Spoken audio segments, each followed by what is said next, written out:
Okay, we're moving on to Rule 4 now.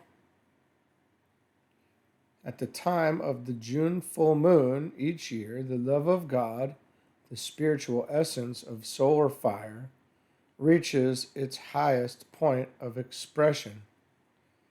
This it achieves through the instrumentality of the hierarchy, that great group of souls which has ever been the custodian of the principle of light, of enlightened love, and which always, down the ages, focuses its attention upon the race of men when the spiritual influence is at its height. This it does through one of the great sons of God. The full moon of June of 1943 saw this outpouring of divine love reach its highest expression for all time, and at the point of attainment, which is, for that particular Son of God, his highest also. Such is the law.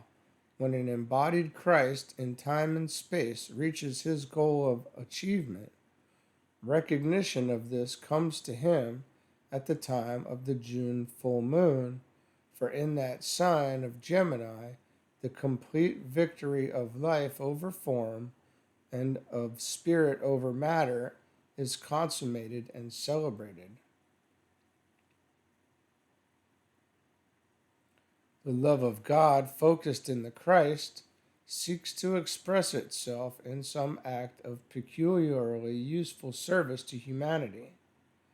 This service has taken different forms down through the ages, but it has always expressed itself through two episodes. One of them, the first, reveals the Christ in his capacity of the God Savior, sacrificing himself through pure love for his fellow men. The annals of the hierarchy contain many such histories of sacrifice and service, dating far back into the very night of time. The saving principle of pure love finds its expression at the hour of humanity's greatest need in the work of a world Savior, and for the salvation of his people he comes forth. He thus meets the need and at the same time strengthens the link which relates the hierarchy to humanity. The task of the Christ as the expression in time and space of the second divine aspect is to establish relationships. Every cyclic representative of deity furthers the approach of the hierarchy to mankind and seals this service by some final act which becomes the historical nucleus whereby later generations remember him. That accomplished, he stays with his people as head of the hierarchy until his second opportunity comes, in which, as representative both of humanity and the hierarchy, he can relate them both to Shambhala. This he does through a great act of evocation, seeking to bring about a closer relationship between all the three great planetary centers: Shambhala, the hierarchy, and humanity. He can do this because the development of the wisdom aspect in his nature makes it possible. The major linking agent in the universe is the energy of love wisdom. Love relates the hierarchy to humanity, and wisdom relates the hierarchy to Shambhala. Only when humanity and the hierarchy are working together in a practical synthesis can the Shambhala energy be permitted complete inflow through the medium of the two other centers. To aid in this process of gradual perfecting and an eventual bringing about of a complete alignment, the help of the Buddha must be invoked and accepted. The work of the Christ as God's Savior can be carried forward by him alone and unaided. The work of the Christ as God the Preserver needs the united work as yet of the two highest representatives of the second divine aspect when present together upon the earth, as is the case today of both the Buddha and the Christ. This is the first cycle in the history of humanity when this has been the case. One or other has been present down the ages, but not the two simultaneously. The reason for this is that the time has now been reached when Shambhala can be contacted and its energy evoked. Hence, we have the activity of the Buddha at the May full moon and that of the Christ at the following June full moon. Their united activity serves to bring about a much closer approach between the Lord of the world and the hierarchy via his four representatives, the Buddha, the Christ, the Manu, and the Mahachohan, the 5 points of energy which are creating the 5-pointed star of humanity at this time. An ancient rule, Rule 4, for applicants, gives us, in perfect wording, the nature of the urge which prompts the present activity of the Christ. He has accomplished his task as God the Savior. The fourth rule, as it is given to all applicants and probationary disciples, gives his work the following definition. Let the disciple tend the evocation of the fire, nourish the lesser lives, and thus keep the wheel revolving. It is given in this short form to all who are approaching the path in order to convey to them the utmost brevity and beauty the nature of the life of the head of the hierarchy, the initiator, whom they must face at the time of the first and second initiations, and upon whose activities they, as individual aspirants, must learn to model their lives. Only today is it possible to present that work in other terms than those which emphasize the part the Christ plays in the salvaging of man. It is now possible, however, to present his true and wider task because man's sense of proportion, his recognition of others, his growing sense of responsibility, his power to suffer for the good, the beautiful and true, his appropriation of the vision, and his point in evolution warrant a truer picture which, if adequately grasped, will enable the disciple to comprehend the requirements of Rule 4 as given for disciples and initiates. Only as they grasp the nature of the work of Christ after his final act of service as God's Savior can they understand the nature of group service and begin to pattern their lives and nature so as to meet similar requirements in group formation. This has become possible because of the point in the evolutionary process which the hierarchy has attained. The attitude and position of the members of the hierarchy are not static. All are moving forward. The Christ who came 2,000 years ago embodied in himself not only the principle of love in the planetary sense, a thing which Sri Krishna had achieved, but a cosmic principle of love also, and this for the first time in human history. His achievement was made possible by the fact that the human family had reached a point at which it could produce the perfect man, Christ, the eldest in a great family of brothers, a Son of God, the Word made flesh.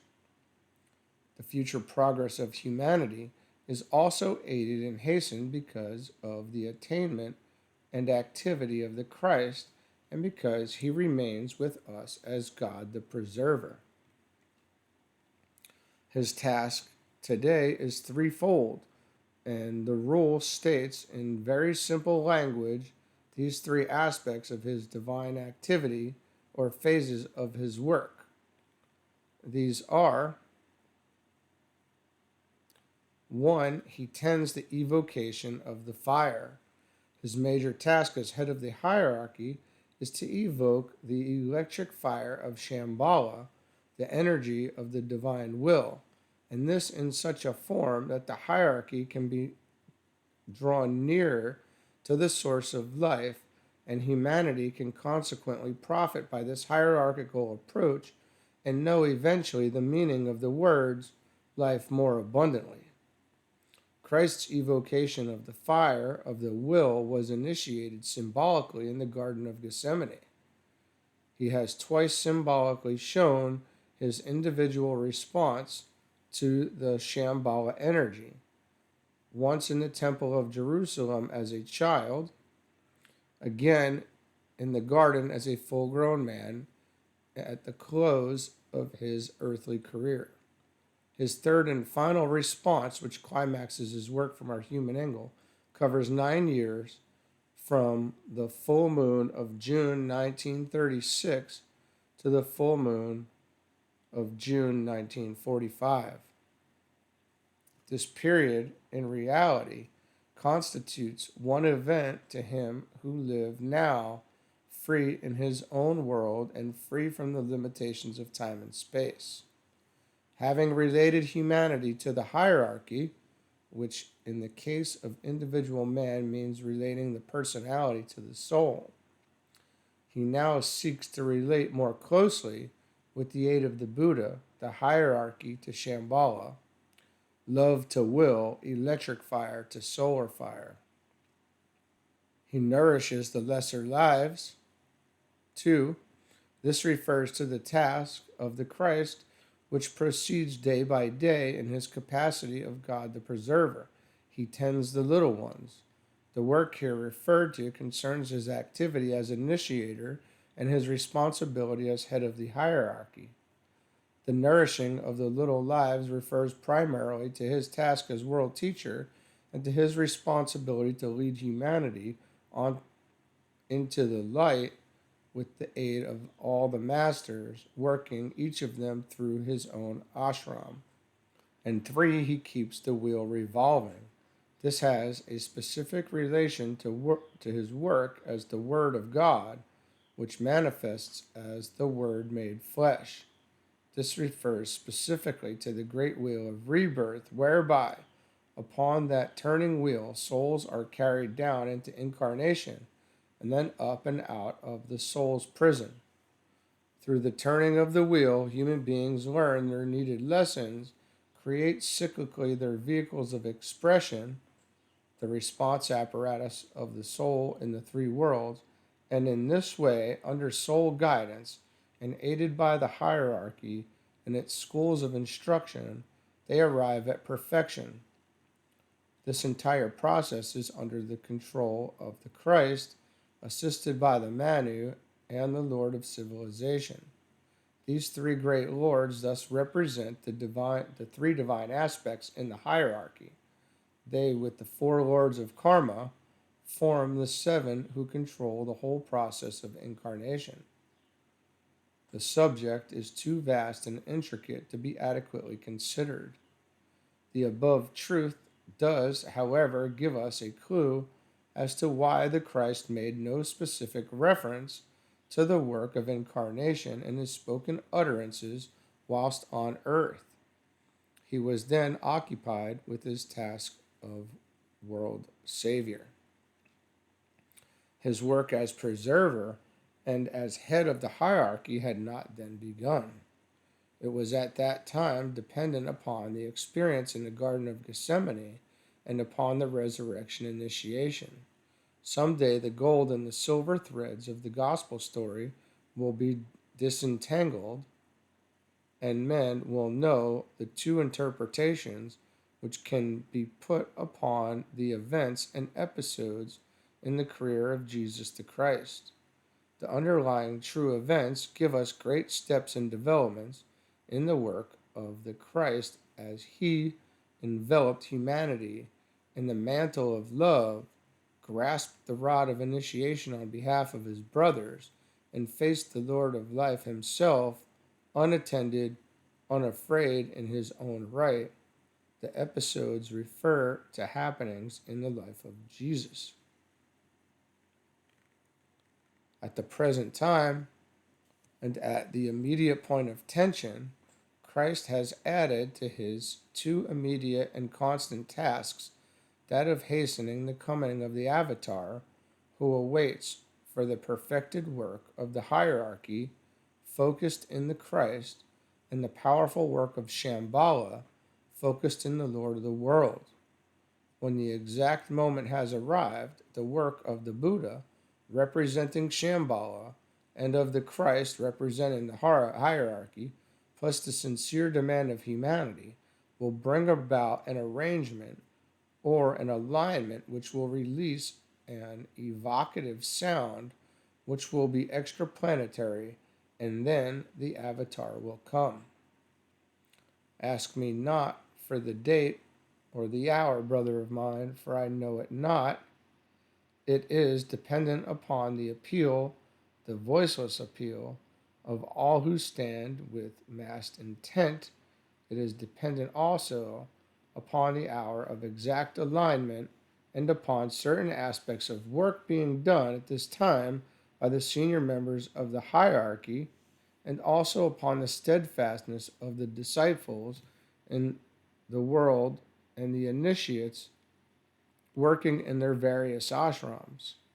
To this must be added what Christians call the inscrutable will of God, the unrecognized purpose of the Lord of the world, who knows his own mind, radiates the highest quality of love, and focuses his will in his own high place outside the council chamber of Shambhala.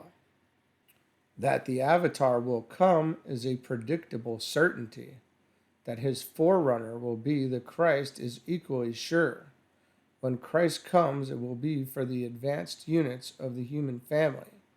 They will recognize him because he has always been with us, whilst his advent will evoke a responsive vibration from the masses, but not straight recognition. In connection with the avatar, it will be a process of hierarchical recognition of an overshadowing presence within whose aura the planetary logos will take his stand as the planetary representative. Then from Shambhala will descend a stream of spiritual potency qualified by the will to good, and this will reach the attentive hierarchy. The members of this group will, through the medium of the Christ, pour light and healing energy upon the earth and peculiarly into the consciousness of men. I am not able to express the effect of the outpouring from Shambhala in clear terms. We are told in the Bible that Christ will come in the air and that he will bring the healing of the nations in his wings. I would call your attention to this thought and to its oppositeness to this day and generation. I make no prophetical predictions, I only indicate possibility. When the avatar has made his appearance, then will the sons of men, who are now the sons of God, withdraw their faces from the shining light and radiate that light upon the sons of men who know not yet they are the sons of God. Then shall the coming one appear, his footsteps hastened through the valley of the shadow by the one of awful power who stands upon the mountaintop, breathing out love eternal, light supernal, and peaceful, silent will. Then will the sons of men respond. Then will a newer light shine forth into the dismal, weary veil of earth. Then will new life course through the veins of men, and then will their vision compass all the ways of what may be. So peace will come again on earth, but a peace unlike aught known before. Then will the will to good flower forth as understanding, and understanding blossom as goodwill in men. So speaks a prophetic message in the ancient archives of the hierarchy, which deals with the present cycle of distress, written in June 1943. For this time men must prepare. You will know when the avatar links up with the planetary logos, because I will then give you the final stanza of the great invocation, And here it says it was given out in April 1945. Its use will serve to bring the coming one to recognition and enable him to draw upon the resources of the avatar in the task of world reorganization and regeneration. He will again come as the world's savior, but owing to the stupendous nature of the work ahead, he will be fortified and buttressed by the silent avatar who, occultly speaking, will keep his eye upon him, his hand beneath, and his heart in unison with his. The keynote of Christ's mission will be to evoke from humanity a response to that influence and an unfoldment on a large scale of intuitive perception. When he came before, he evoked from humanity a gradual response to truth and mental understanding. That is why, at the end of the cycle which he inaugurated, we have formulated doctrine and mental development.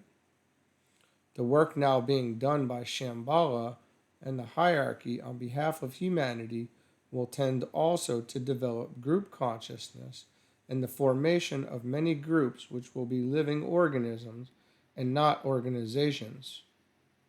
It will make group initiation possible and will enable certain aspects of the will to flower forth correctly and with safety. The tendency to overlook the distinction between groups and organizations is still very deep-seated. The coming of the Christ will throw much light upon this problem. The study of Rule 4, as given to disciples and initiates, will also serve to clarify this matter, and with that we shall now concern ourselves. Here's Rule 4. Let the group see that all 18 fires die down and that the lesser lives return into the reservoir of life. This they must bring about through the evocation of the will. The lesser wheel must not, for A, revolve in time and space. Only the greater wheel must onward move and turn. This is a rule peculiarly related to the fourth creative hierarchy, embodying its goal as the Aryan root race can sense and approximate it.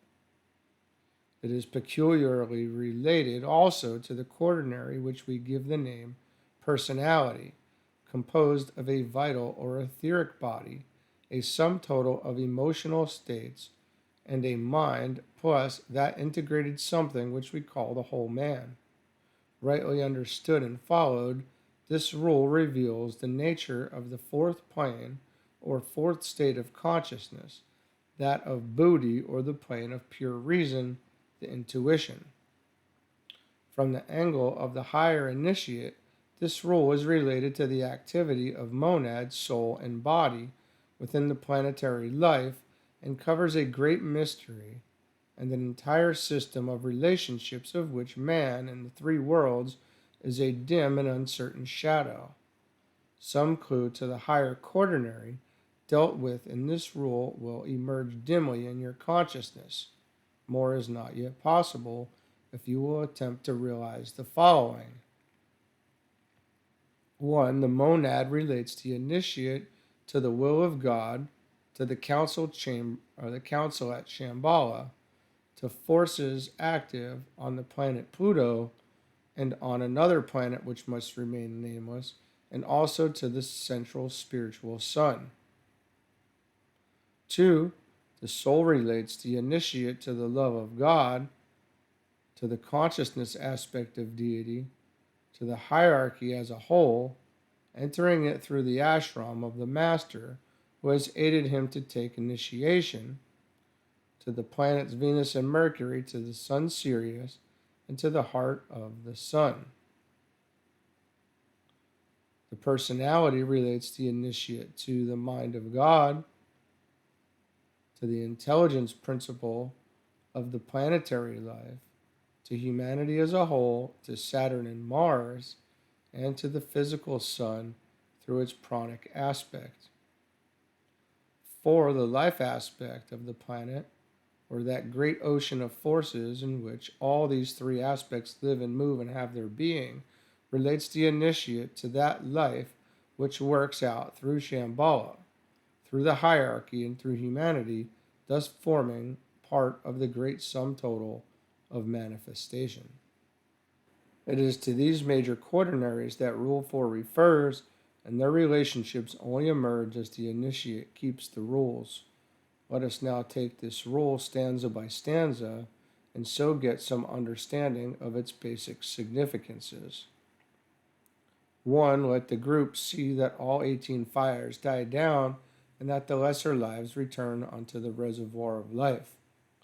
Now you can look on this chart over here and see what we're talking about, what's being talked about in terms of the 18. It would be the 7 of the physical, 7 of the emotional, and the 4 leading up to the mental unit. So they're basically saying, see to it that all 18 fires die down. Right? And the energy being put there is being put essentially elsewhere. That's how I'm reading that. So a very casual consideration will show the student that this rule contains 4 sentences which refer to one or other of the 4 aspects we have been considering. Bear this in mind as we study significances, interpretations, and carry our thoughts into the world of meaning. A very cursory reading of the rule leads one to the surmise that one of the most important hints concerns the effect of the group life and radiation upon the individual in the group. Let the group see that all 18 fires die down and that the lesser lives return into the reservoir of life. These words deal with the group personality, composed of all the personalities of its members. It should be borne in mind that a group is in itself an entity having form, substance, soul, and purpose or objective, and that none of these is better or greater or more developed than the aggregate of group lives which compose it. Though individuals of varying points in evolution form the group, none of them is below the level of disciple upon the evolutionary ladder. A master's ashram has in its disciples and initiates of all degrees, but no probationary disciples at all. No one below the rank of disciples, accepted and dedicated, is admitted. This is one of the first rules given to an accepted disciple when first admitted into the ashram, and it is from that angle that we should now consider it.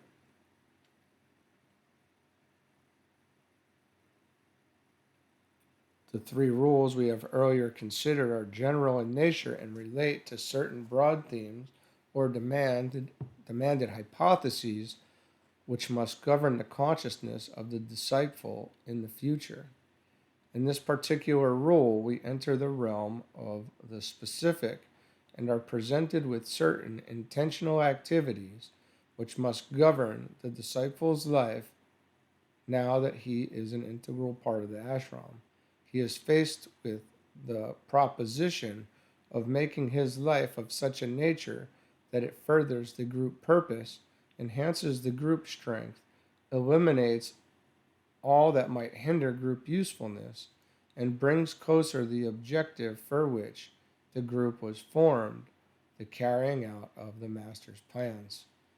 It was the disciple's innate instinctual and individual response to this ray objective and his effort to subordinate his personality to the dimly sensed soul dedication which led the master in the first instance to recognize him and incorporate him into his ashram.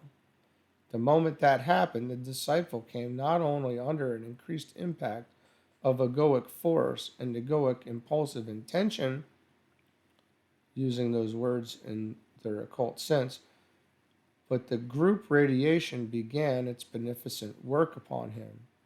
The magnetic pulling power which had hitherto led him forward, is now superseded by a radiating, stimulating potency.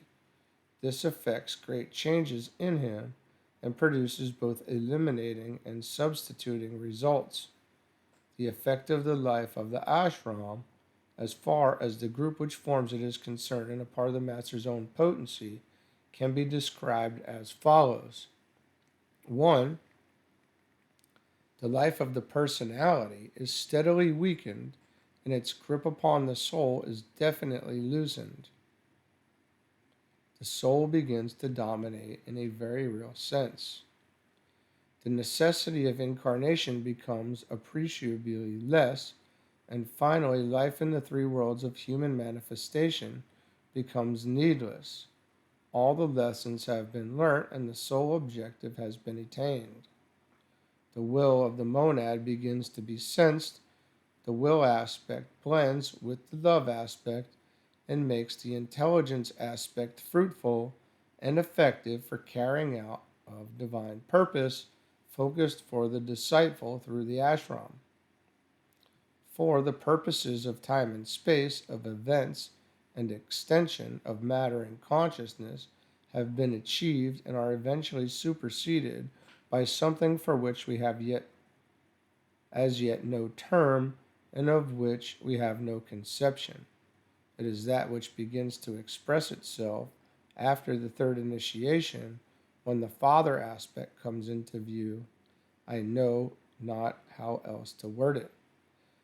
The whole is seen to be of more vital importance than the part, and this not as a dream, a vision, a theory, a process of wishful thinking, an hypothesis, or an urge.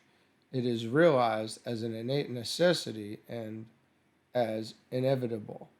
It connotes death, but death as beauty, as joy, as spirit and action, as the consummation of all good.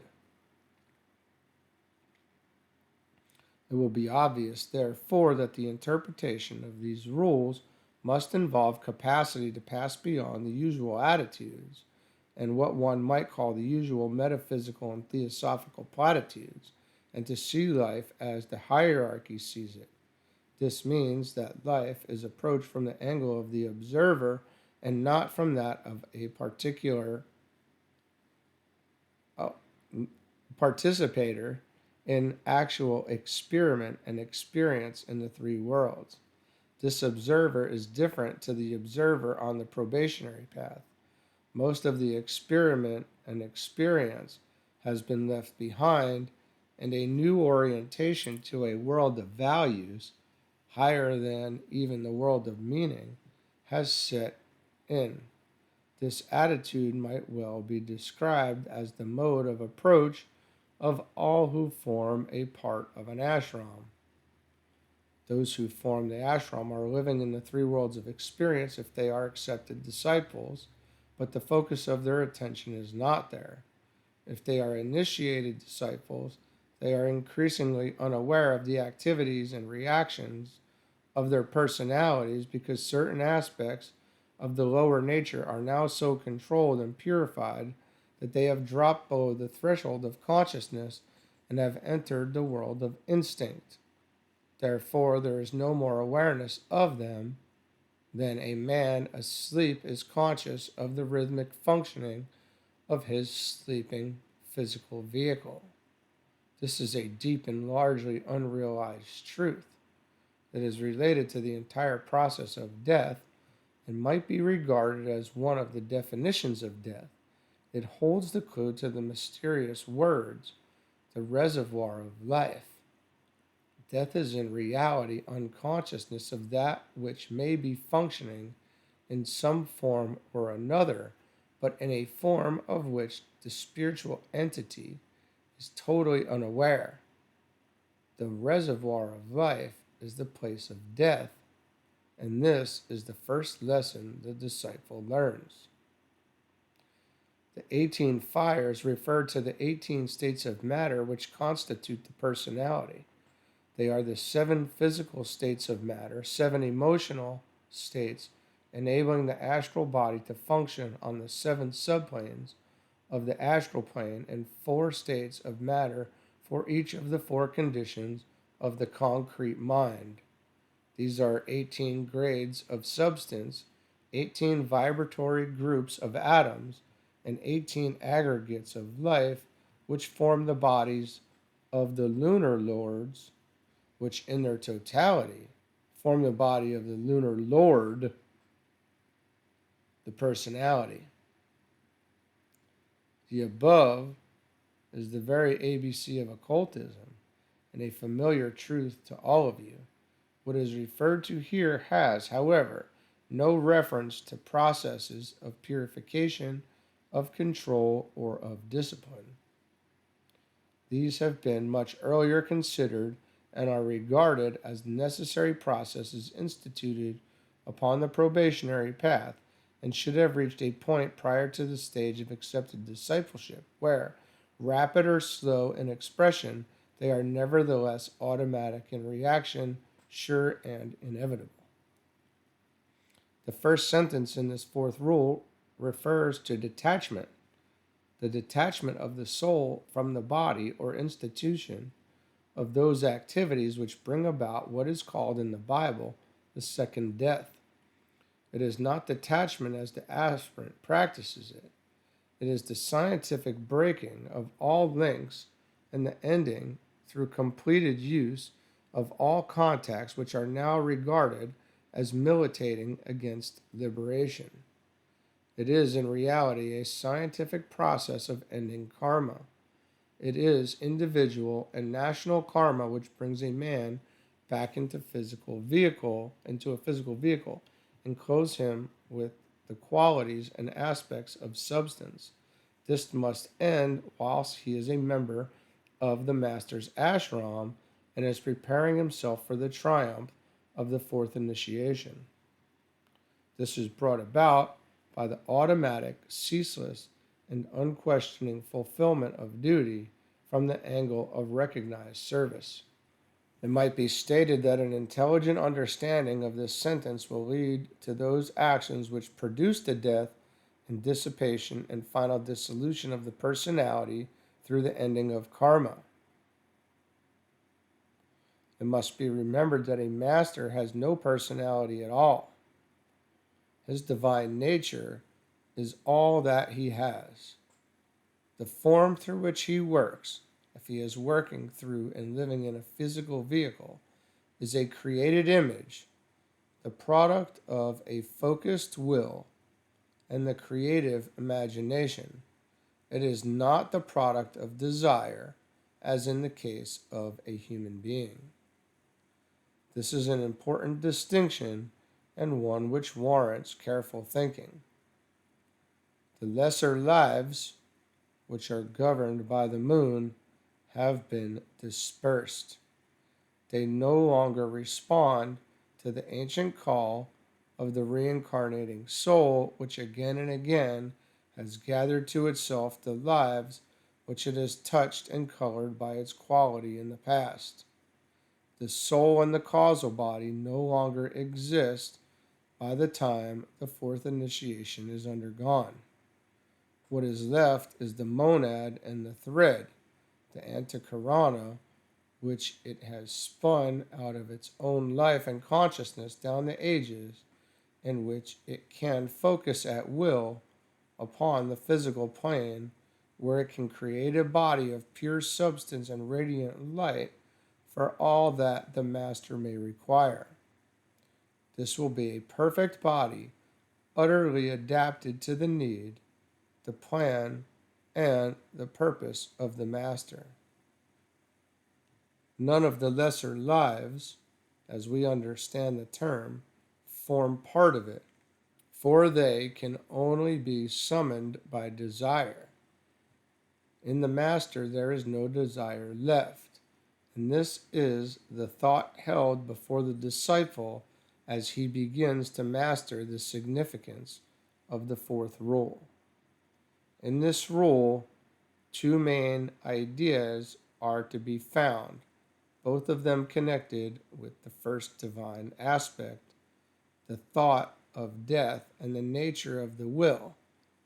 In the coming century, death and the will inevitably will be seen to have new meaning for humanity, and many of the old ideas will vanish. Death, to the average thinking man, is a point of catastrophic crisis. It is the cessation and the ending of all that has been loved and all that is familiar and to be desired. It is a crashing entrance into the unknown, into uncertainty, and the abrupt conclusion of all plans and projects. No matter how much true faith in the spiritual values may be present, no matter how clear the rationalizing of the mind may be anent immortality, no matter how conclusive the evidence of persistence and eternity, there still remains a questioning, a recognition of the possibility of complete finality and negation and an end to all activity, of all heart reactions, of all thought, emotion, desire, aspiration, and the intentions which focus around the central core of a man's being. The longing and the determination to persist and the sense of continuity still rest, even to the most determined believer, upon probability, upon an unstable foundation, and upon the testimony of others who have never in reality returned to tell the truth. The emphasis of all thought of this subject concerns the central I, or the integrity of deity. You will note that in this rule, the emphasis shifts from the I to the constituent parts which form the garment of the self, and this is a point worth noting. The information given to the disciple is to work for the dissipation of this garment and for the return of the lesser lives to the general reservoir of living substance. The ocean of being is nowhere referred to. Careful thought will here show that this ordered process of detachment, which the group life makes effective in the case of the individual, is one of the strongest arguments for the fact of continuity and for individual identifiable persistence. Note those words. The focus of activity shifts from the active body to the active entity within that body, the master of his surroundings, the director of his possessions, and the one who is the breath itself, dispatching the lives to the reservoir of substance, or recalling them at will to resume the relation to him. Putting it this way, you will note how the disciple is really enjoined to recognize, with the assistance of his group, that he is essentially the father aspect himself, the first cause, the creative will, and the breath of life within the form. This is a somewhat new attitude which he is asked to take, because hitherto the emphasis upon his focus has been to regard himself as the soul, reincarnating when desire calls and withdrawing when need arises. The group life as a whole is here needed to make possible this shift in realization away from form and consciousness to the will and life aspect or principle. When this has begun to take place, one of the first recognitions of the initiate disciple is that form and his consciousness of form and its contacts, which we call knowledge, have in themselves produced a great thought form which has summed up in itself his entire relation to form, to existence, and experience in the three worlds, to matter, to desire, and to all that incarnation has brought him. The whole matter looms, therefore, over large in his consciousness. The detaching of himself from this ancient thought form, the final form which the dweller on the threshold takes, is called by him death. Only at the fourth initiation does he realize that death is nothing but the severing of a thread which links him to the ring-passed knot within which he has chosen to circumscribe himself. He discovers that the last enemy to be destroyed is brought to that final destruction by the first aspect in himself, the Father or monad, which moved originally to create that form, the life, the breath, the directing, energizing will. It is the will that, in the last analysis, produces orientation, focus, emphasis, the world of form, and, above all else, because of its relation to the world of cause, the world of meaning. Average man lives and has his being in the world of meaning. The initiate and the master have their focus in the world of being.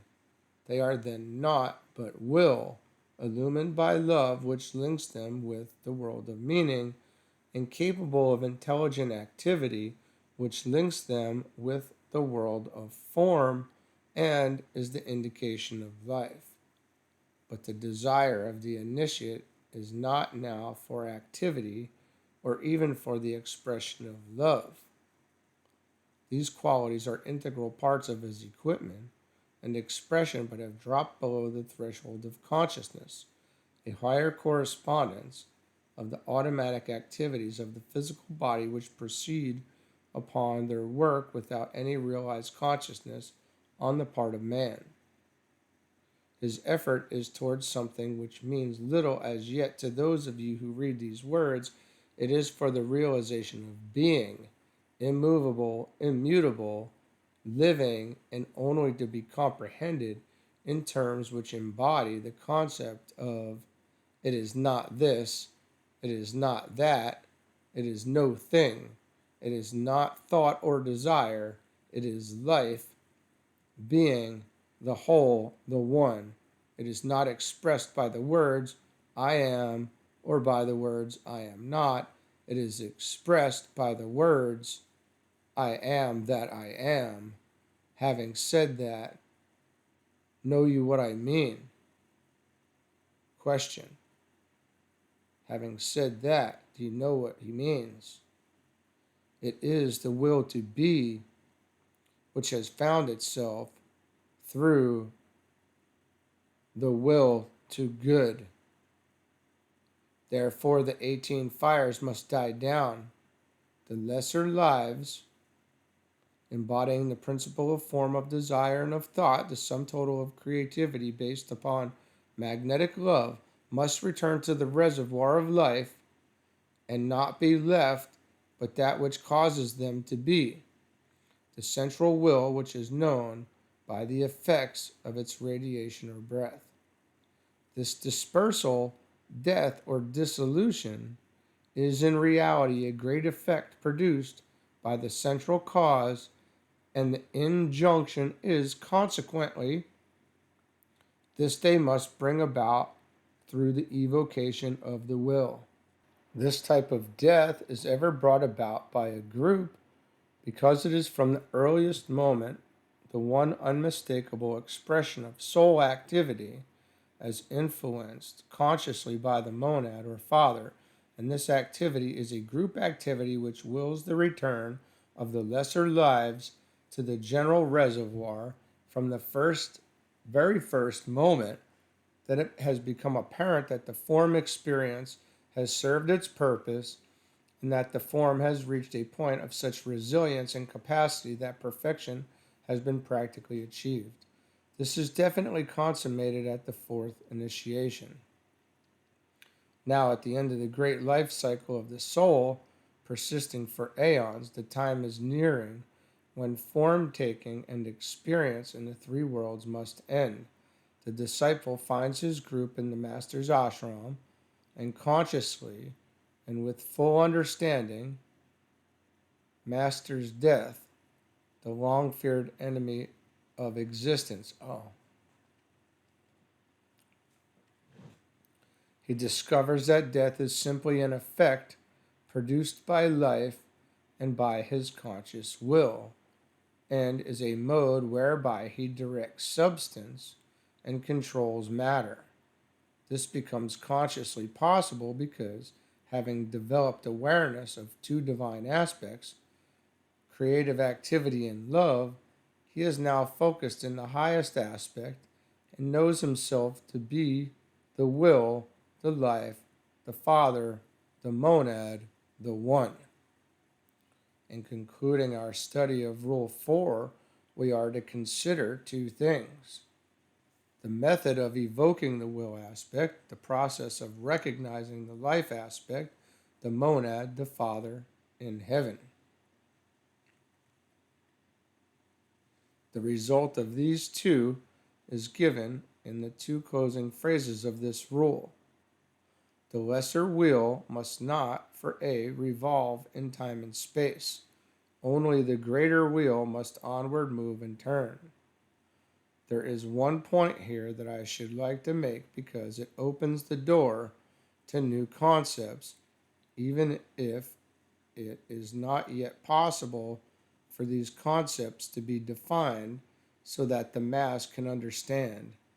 Even the disciples who read these words will fail truly to comprehend. Only those who have taken the third initiation will rightly interpret. Constantly in all esoteric literature, reference is made to the factors of time and space as if there were a basic distinction between the worlds in which these two hold sway and in which the aspirants and initiates of all degrees freely move. Constantly the aspirant is reminded that time is cyclic in nature and manifestation, and that space is an entity. It is necessary that there should be some comprehension of these terms if that which the will controls, when evoked, is to penetrate into the knowing consciousness of the thinker. Space and substance are synonymous terms. Substance is the aggregate of atomic lives out of which all forms are built. With this, the treatise on cosmic fire largely dealt. This is both an occult and a scientific truism. Substance is, however, a soul concept, and is only truly known to the soul. Therefore, after the fourth initiation, when the work of the soul is accomplished, and the soul body fades out of the picture, only the quality which it has imparted in substance is left as its contribution, individual, group, or planetary, to the sum total of manifestation. All that remains is a point of light. This point is conscious, immutable, and aware of the two extremes of the divine expression: the sense of individual identity and the sense of universality. These are fused and blended in the one. Of this one, the divine hermaphrodite is the concrete symbol, the union in one of the pairs of opposites, negative and positive, male and female. In the state of being which we call the monadic, no difference is recognized between these two because, if I can bring such ideas down to the level of intelligence of the aspirant, it is realized that there is no identity apart from the universality, and no appreciation of the universal apart from the individual realization, and this realization of identification with both the part and the whole finds its point of tension in the will to be, which is qualified by the will to good and developed from the consciousness angle by the will to know. These are, in truth, three aspects of the divine will which exists in its perfection in the solar logos and finds a medium of expression through the planetary logos. This will is therefore working out in 7 ways via the living qualities of the 7 planetary logoi who express themselves through the 7 sacred planets. They are preoccupied with the endeavor of bringing all the forms of life within the orbit of their influence up to the same measure of recorded recognition and of registered existence. It will be obvious to you, consequently, that on each of the 7 sacred planets, one aspect of divine will be dominant. This is the significance of space, the field wherein states of being are brought to the stage of recognition. When that stage has been reached and the knower, the soul, is fully aware and fully conscious, then there enters in a new factor which also affects space, though in a different way, but which is related to the monadic life. That factor is time. Time is related to the will aspect and is dependent upon the dynamic life, self-directed, which produces persistence and which demonstrates persistence in the dynamic focus of intention by periodic or cyclic appearance. From the angle of the will or the Father, these appearances in time and through space are so small a part of the experience of the living entity whose life is lived on planes other than the physical, emotional, or mental that they are regarded as no life. To understand this, I would remind you again that we must seek to understand the sum total in the light of the part, the macrocosm in the light of the microcosm.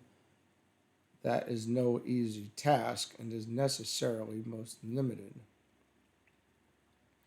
The disciple knows or is learning to know that he is not this or that, but life itself.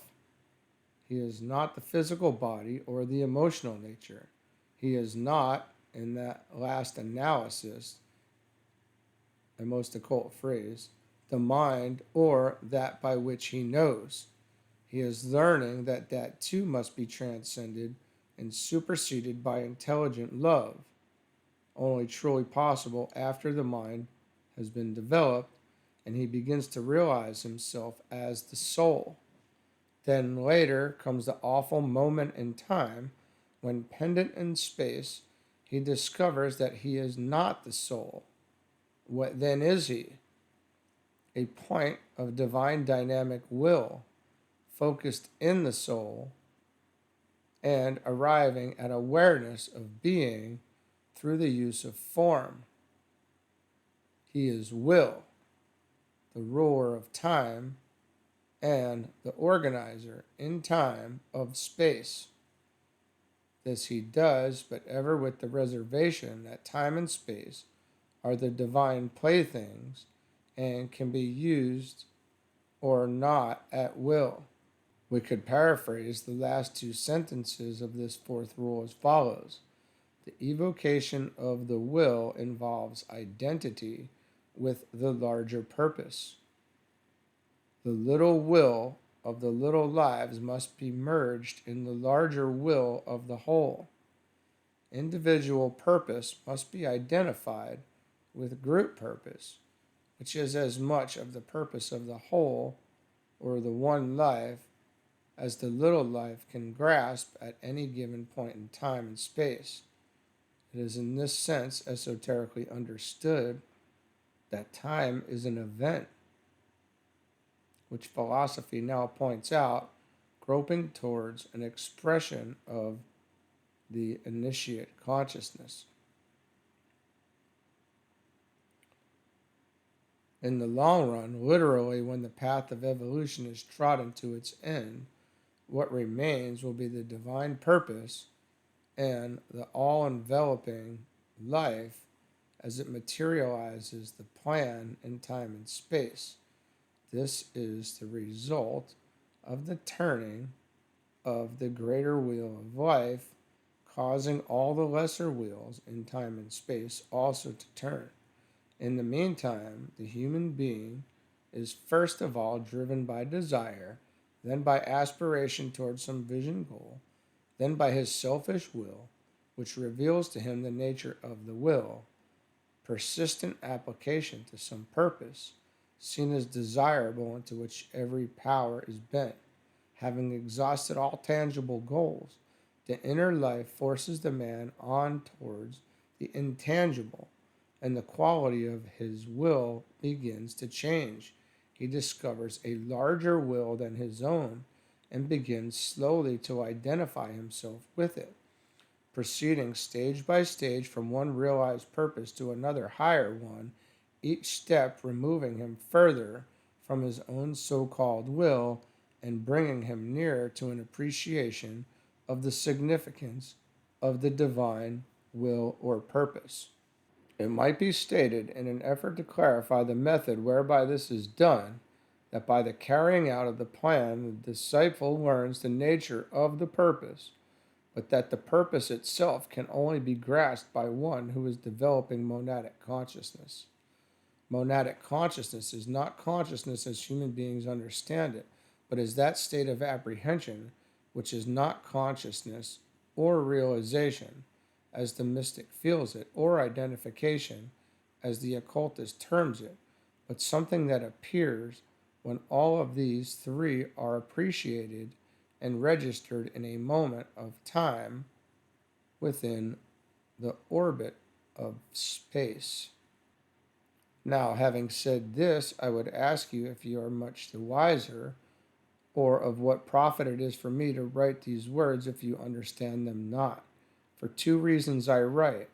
One of my functions and duties as a master of the wisdom is to anchor ideas in the mind of man and carry down into the realm of words certain emerging concepts so that they may begin to influence the higher level of thinkers.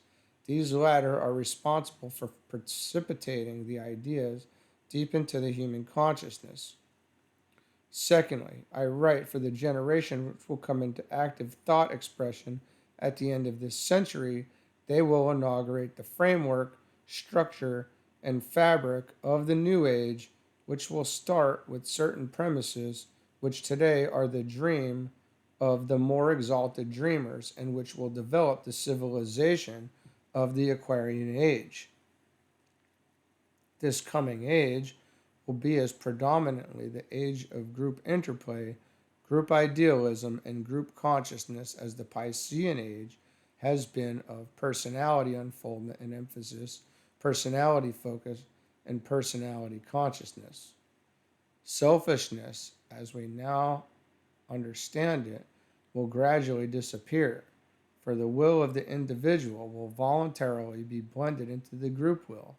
It will be obvious to you, therefore, that this could well bring about a still more dangerous situation, because a group would be a combination of focused energies, and unless these energies are directed towards the fulfillment of the plan, which coordinates and makes possible the divine purpose, we shall have the gradual consolidation of forces of evil or of materialism on earth. I am not speaking lightly, but am endeavoring to show the necessity for the steadfast consecration of the spiritually minded to the task of developing the will to good on earth, and the absolute importance of fostering goodwill among the masses. If this is not done after the terrific global house cleaning that has gone on, the last state will be worse than the first. We shall have individual selfishness superseded by group selfishness, which will be consequently still more potent in its evil dedication, focus, and result.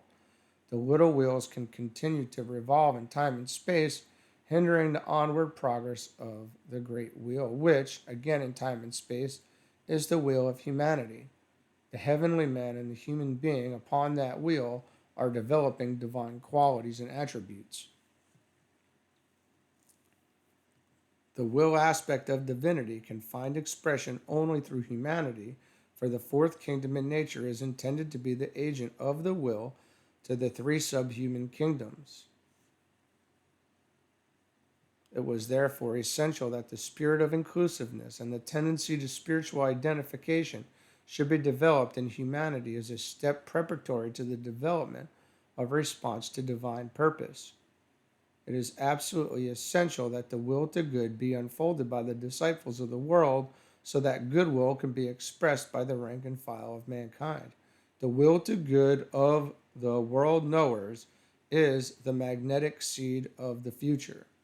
The will to good is the father aspect, whilst goodwill is the mother aspect. And from the relation of these two, the new civilization, based on sound spiritual but utterly different lines, can be founded. I would commend this thought to your consciousness, for it means that two aspects of spiritual work must be nurtured in the immediate future for on them the more distant hope of happiness and of world peace depends. The new group of world servers must be reached, and the will to good developed in them. And the masses simultaneously must be reached with the message of goodwill. The will to good is dynamic, powerful, and effective. It is based on realization of the plan and on reaction to the purposes sensed by those who are either initiate or consciously in touch with Shambhala, or disciples who are likewise a part of the hierarchy but are not able to yet contact the central purpose or life. Not yet having taken the third initiation, the monadic vibration is to them largely unknown. It would be just as dangerous for them to be able to reach Shambhala prior to the third initiation when all personal tendencies are obliterated, as it would be to teach the masses of men today techniques of will which would render their still selfish will effective. The main difficulty would be that the disciples would destroy themselves, whilst the ordinary man would damage himself. The exegesis of Rule 4 is necessarily brief because it is of such deep significance that it requires careful study, sentence by sentence, and even so, it is very largely beyond the grasp of the majority of readers. It will, however, be useful for disciples to reflect upon the various meanings. There are several, and upon the esoteric implications. It's the end of Rule 4. We'll see you soon, friends, for 5.